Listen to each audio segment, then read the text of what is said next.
Across the South Coast, live from Solent University, you're listening to Solent Sports News. Good afternoon, it's 2 o'clock, I'm Samuel Ferris-Clark, and these are your Solent Sports News headlines. Southampton will look to extend their unbeaten run to 8 matches tonight as they host Queen's Park Rangers. The reverse fixture earlier this season was Tonda Eckert's first match in charge of the Saints, and it ended in a 2-1 win for the South Coast side. That win prompted a 5-match winning streak. The Saints will hope to start again. They are just 4 points away from the playoff places. Eckert said he was proud of the progress the club had made since he took charge in November. I think not just for the team, but in general, I think that that the football club has come closer together again. That we are growing together, and to that mentality and the way to win football games in different ways. And I think that is the biggest development that we've had over the last weeks and months. Eastleigh are continuing their hunt for a new interim manager following the sacking of Scott Bartlett. The Spitfires currently sit 6 points above the drop zone and are facing relegation rivals Truro City at the Silver Lake Stadium tomorrow evening. I am joined by fellow sports journalist Harvey Gehring to talk about their search. So, Harvey, what's going on at Eastleigh? Well, Sam, once again, Eastleigh are yet to announce a new manager. We've heard nothing so far today. We're 3 days after the sacking of Scott Bartlett, and like I just said, we've heard nothing. However, in the club's statement, when they sacked him, they claimed that they'll be conducting a thorough and comprehensive recruitment process. So finding an interim may take a bit of time, and it might be a while before we see someone new in the dugout. And the final straw for Bartlett was their 4-0 loss this weekend against Morecambe, who are being threatened with relegation as well. And they're now 18th in the league, 6 points above the relegation zone. And again, as you said, Eastleigh will be hosting Truro tomorrow night. And it'll be interesting to see who is going to be taking charge. Thank you, Harvey.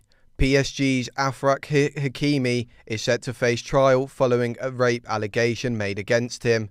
The Moroccan was accused of raping a 24-year-old woman at his home in 2023.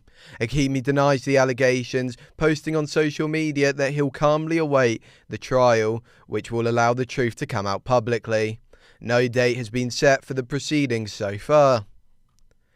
Manchester United returned to winning ways last night with their 1-0 win over Everton in the Premier League. Super sub Benjamin Sesko came off the bench and scored yet again for the Red Devils, which has lifted United back into the top 4.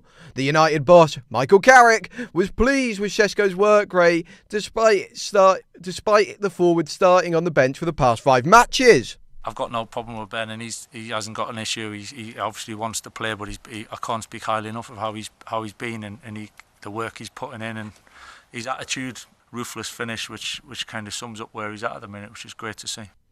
Tottenham Hotspur women will face Chelsea women in the quarter-finals of the FA Cup. Yesterday, Spurs won 9-8 on penalties against the London City Lionesses after a 2-2 draw.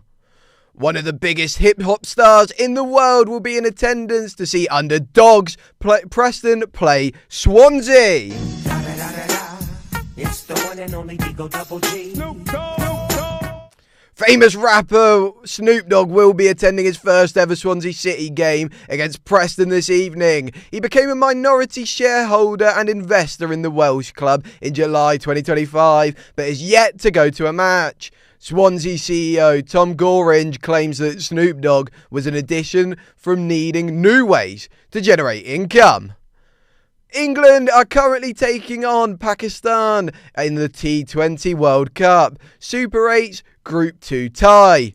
Victory would secure their place in the semi-finals of the tournament. Pakistan have won the toss and have decided to bat first and are 46 for 2 in the first 30 minutes of play.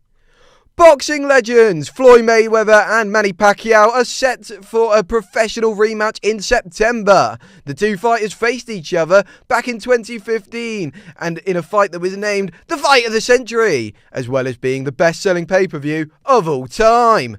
On that occasion, Mayweather came out victorious for a unanimous decision. Jack Draper has marked his return from injury with straight sets win with a straight sets win over Frenchman Kean Ali's in the APT Dubai Tennis Championships. The British number one played his first competitive match in 164 days after recovering from an injury to his left arm. He won sets 7-6 and 6-3 against Ali's, which has booked him a place in the round of 16. Draper said he has been eager to return to the court over the past couple of months. I've been craving the feeling of competing for a very long time. I think it just felt normal. It felt like I was coming back to doing what I love, which is being out here competing and having that adrenaline of the winning and losing points, and long may it continue. Britain's most successful Winter Paralympian looks set to compete in the Games after suffering a knee injury 3 months ago. Met's Fitzpatrick has accumulated 6 total medals, including 1 gold. That's all for us this hour. I'll be back at 3.